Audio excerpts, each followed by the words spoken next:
Rex Reed and Dixie Whatley.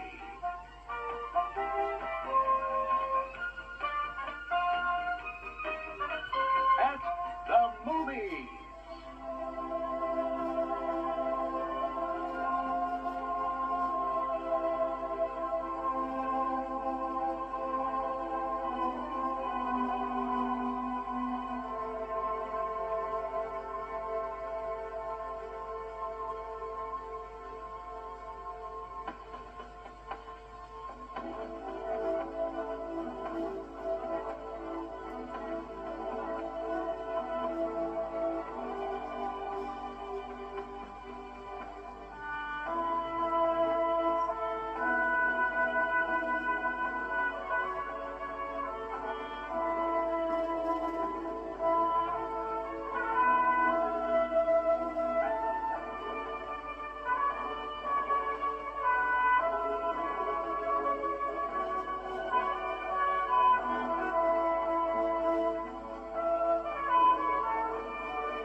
Those were scenes from Dixie's and my top 10 movies of the year.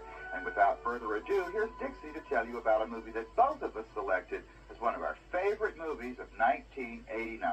And was it wonderful. Now, I have had these conversations. When Harry Met Sally gave us the question of the year, can men and women really be friends? Just friends. I'm not sure I liked the answer, but I loved the movie. Finally, Billy Crystal was cast in a role that showed him off. And Meg Ryan, Sally, should launch this adorable and talented actress onto bigger and bigger roles. Would you like to have dinner with me sometime? Are we becoming friends now? Well, yeah.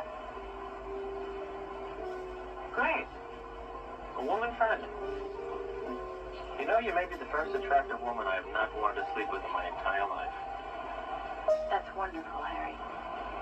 One of the best movies ever made about jazz musicians, The Fabulous Baker Boys had great music by pianist Dave Grusin, crackerjack direction, and sensible, mature dialogue, both by gifted newcomer Steve Clovis.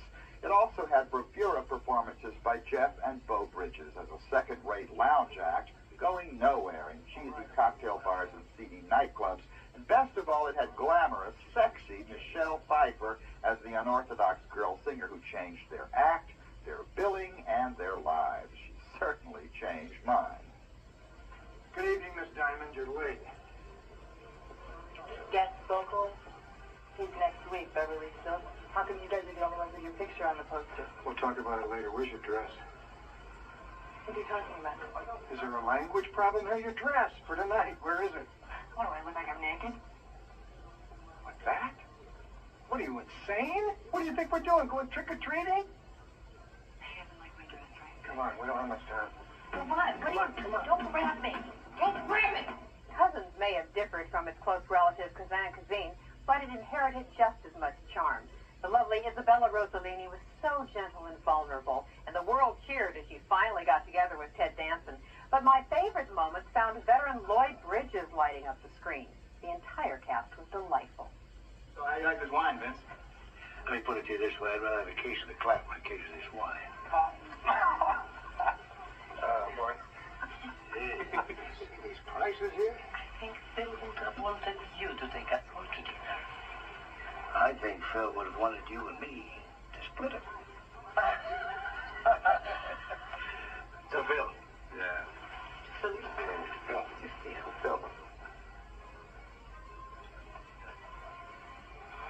Too bad we have to limit ourselves to just 10 movies, because I think I would probably add Cousins as number 11 on my list. I'm also not ashamed to admit I lost my heart to Shirley Valentine early this year, and to Pauline Collins in the title role as a bored British housewife who found her wings on a vacation in Greece. The incandescent Miss Collins turned from a caterpillar into a butterfly and emerged a Titanic star in her very first film. Ripe and earthy, she made us feel what it's like to fall in love, not with a lover, but with life itself. The real message in this movie is we are not what others perceive in us, but we are what we make of ourselves. So we damn well better get it right. At a time of so many depressing movies, I thought Shirley Valentine was one of the most life-affirming, and heartwarming movies of the year. I'm prepared to forgive you if you prepared to promise that you get yourself on a plane and get yourself back home. Joe, will you listen for one moment? Will you just listen? The only holiday romance I've had is with myself. And I think I've come to like myself, really. I think I'm all right. I think if I saw myself, I'd say that woman's okay. I thoroughly enjoyed her, too, and made me want to jump right up and go to Greece. I wish I had. Coming up next, for more of our top 10 of 1989. And here's this week's top 5 box office attractions. Number 5, Back to the Future Part 2. Number 4, National Lampoon's Christmas Vacation. Number 3, The Little Mermaid. Number 2, The War of the Roses. And the number 1 box office attraction this week is Tango and Cash. You ready? If you own. Booming box office, Batman. I really liked the return of the Cape Crusader, and this in spite of the nauseating hype that accompanied him. I was enthralled by Gotham, a surreal, ominous vision which should never be reduced to the small screen. Michael Keaton gave new depth and angst to the Cape's cartoon character. Jack Nicholson's maniacal Joker alone was reason enough to see Batman. It was a film that sent me flying.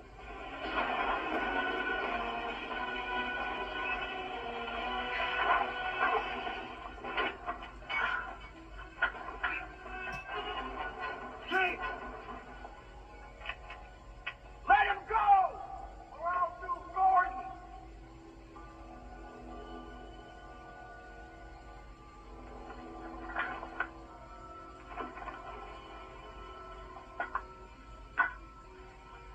Nice outfit. Dead Poets Society was not your typical Robin Williams comedy, but as an unsentimental Mr. Chips invading the halls of Ivy in a New England prep school with a wild, off-the-wall passion for teaching, he was warm, witty, eccentric, and mesmerizing. This was an unusual film with a lyrical spirit that captured perfectly the fragile time in life when boys stand on the scary threshold of manhood. As both a coming-of-age movie and a look at how one committed teacher paid the high price of nonconformity, Dead Poets Society surprised the cynics and attracted a big audience of people who were ready for a film of warmth, feelings, and insights. See, the world looks very different from up here. You don't believe me? Come see for yourself. Come on. Come on. Just when you think you know something, you have to look at it in another way. Even though it may seem silly or wrong, you must try. Now, when you read, don't just consider what the author thinks. Consider what you think. Boys, you must strive to find your own voice. But the longer you wait to begin, the less likely you are to find it at all. Thoreau said most men lead lives of quiet desperation. Don't be resigned to that. Triumph of the Spirit is the most relentless film I have ever seen. From the moment Willem Dafoe occupies the screen, the viewer is grasped in a stranglehold that doesn't let up until the end of the film. If ever a film came close to presenting the horror of Auschwitz, this is the film. The story unfolds through the eyes of a Greek boxer who is also a Jew. Dafoe is exceptional and unforgettable in this role. Another of my favorite actors, Edward James Olmos, also scores a hit to the heart as a gypsy who knows how to survive. I was particularly moved by the portrayal of the women in the camp. Wendy Gazelle deserves a supporting actress nomination for her work here. This film stayed with me long after it was over. It stays with me still. It probably always will. That alone earns it top 10 status with me. First comes the SS, our Lord and Master. Then comes our block altimeter, Kier. Then comes the assistant, Otto and me. Then come the rats, then come the lights, and then come you.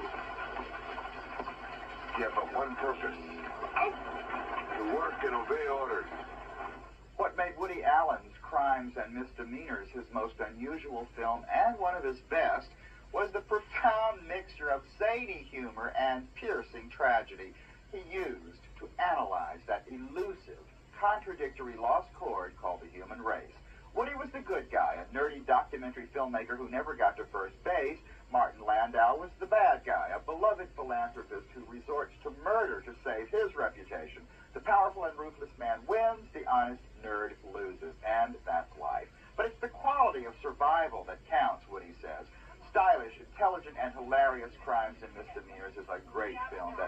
a mirror to us all.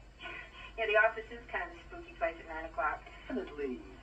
Sure, the hotel's even nearer, and it's better for me. What was it? Okay, room 1911. Sure. Okay, I'll see you there. Okay. You're just gonna go to the hotel with him? Sure. What is wrong with you? I'm gonna go with you. Come on, don't be This ridiculous. guy, I know this guy. He won't be able to take his hands off you. Get you a room, you know, when he'll read you your Miranda rights and he'll tear your clothes off. He's interested in producing something of mine. Your first child. Coming up, 4 more of our top 10 movies of 1989. But first, how many of you actually remember what we liked in 1988? Here are the 10 films Dixie picked last year. A Fish Called Wanda, Bull Durham, Running on Empty, Big, The Accused, Another Woman, Bird, Who Framed Roger Rabbit, Rain Man, and A World Apart. My headaches are full grown and front. Who would have thought? Sea of Love combined a most unlikely pair of passionates to make this original whodunit tale steam. Ellen Barkin, she is the alternately most beautiful and cockeyed face ever to hit the screen, and Al Pacino are at odds and evens throughout Sea of Love. I found them fascinating and original to watch in a genre which could at any time be deemed overdone. John Goodman was another wonderful find. He has being a best buddy down to a science, and I hear he'll soon hit rock bottom, so to speak, as Fred Flintstone. But anyway, I was fascinated by Sea of Love, and in spite of, or maybe because of, some strange plot twists, felt it deserved top 10 billing.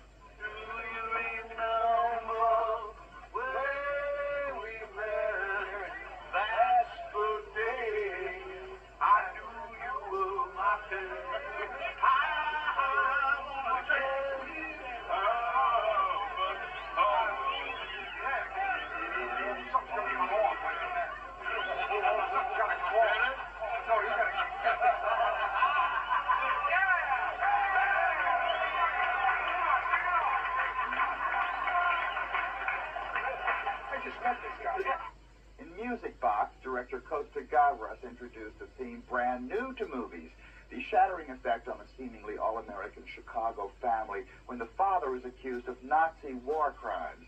German star Armin Mueller-Stahl as the victim, and Jessica Lange as his loyal daughter, a respected lawyer who defends him at home and in court, were first-rate. And the real question, how well do we ever really know another person, even in our own family, kept me on the edge of my seat throughout. Music Box is a political thriller, a courtroom drama, a domestic tragedy, and a puzzling mystery. And on every level, it never loses track of one of the most controversial issues of our time. It left me breathless. They got witnesses. Witnesses who identify you. They're accusing you of horrible things, Papa. Only the communists said to them, better for you if you identify him. Isn't there some record somewhere, Papa? Some record of your assignment as a clerk? They're going to tell you they don't have it. I will never truly understand the horror of Vietnam or the scars the vets brought home with them. In some ways, perhaps the mental scars were worse than the physical. And for me, Jackknife carved straight to the heart of those horrors. Robert De Niro as Meggs was so touching as this gruff, hairy bear of a man trying to pull back from the brink of mental hell. He pulls Ed Harris back with him. Harris is David, a former football hero turned into a sullen shell by the war. This may be another buddy movie, but it tore my heart out. These actors deserve attention, as does Kathy Baker as David's sister, Martha. This was a small film. It didn't get much play, but it moved me deeply.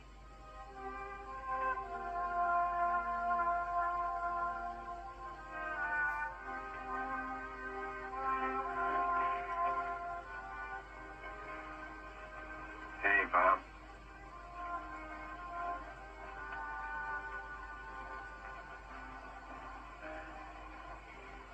Look at some trio. Bobby, your brother, and me. Yeah. They said I was a lucky one. Yeah, I ain't fooling. They used to say Lucky Meggs. Lucky Meggs.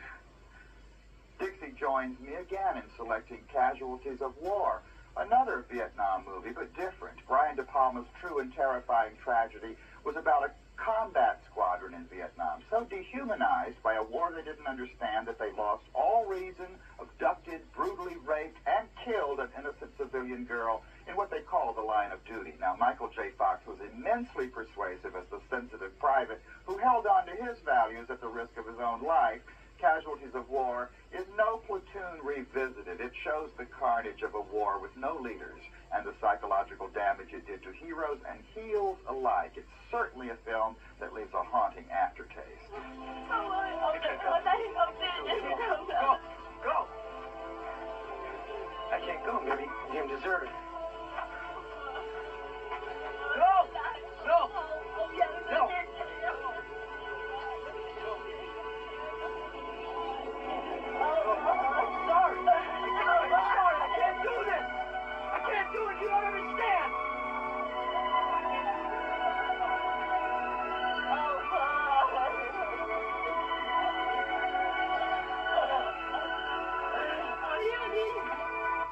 Still to come, 3 more movies from our top 10 lists of 1989.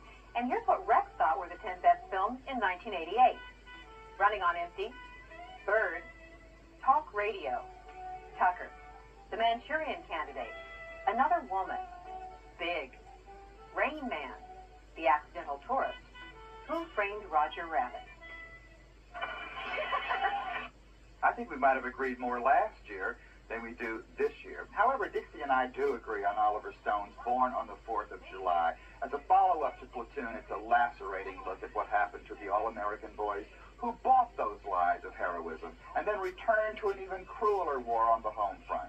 Tom Cruise rises to mature stardom as Ron Kovic, a young Marine who went in a man and came back a vegetable, abused and abandoned in underfunded veterans hospitals, no longer a man, and anything but a hero. The film follows his physical rehabilitation and psychological overhaul with a passion that is galvanizing. It's shocking, it's devastating, it's hard to take, but I think every American should consider it a top priority to see Born on the 4th of July. Tell me she was this beautiful. Woman, huh? I can't feel anything anyway, Only paralyzed. You look good. Yeah, real good. Yeah? Ronnie! Mom! Ronnie! Hey, Mom. Oh, look at your hair. It's great. Oh, you look beautiful. It's good to be home. I fell in cinematic love with Daniel Day-Lewis after The Unbearable Lightness of Being. But that love is now coupled with a much deeper admiration for his acting ability. His portrayal of cerebral palsy victim Christy Brown left me stunned. That it's based on a true story is all the more stunning. Brown can only control his left foot and does everything from write to paint to fight with it. My Left Foot is an achievement that is certainly a triumph as a film, but it's also a triumph for victims of cerebral palsy. It might bring greater understanding of the disease to others, and that is truly worth applauding. 800 pounds. That's more money than your poor father ever earned in the whole year. I can't take it. Thanks for you. That's yours. I can't take it, sir. Down with a brick lamp.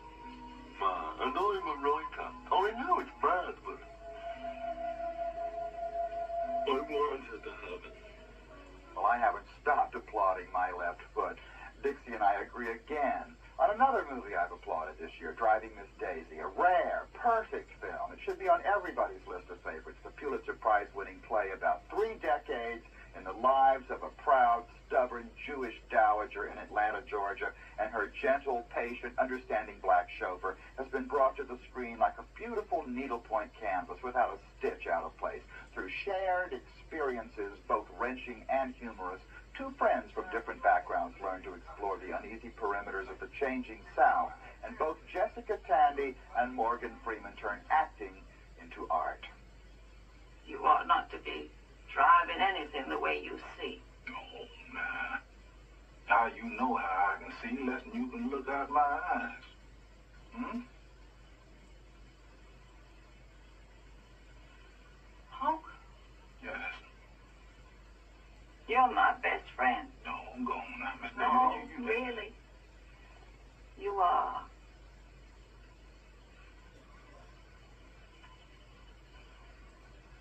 too, will take a drive with Miss Stacy anytime. She's on my top 10. And anywhere. And anywhere. There you have them. Rex is in my top 10 movies of the year. Next week on At the Movies, Rex and Dixie take a look at Internal Affairs, starring Richard Gere and Andy Garcia. That's next week on At the Movies.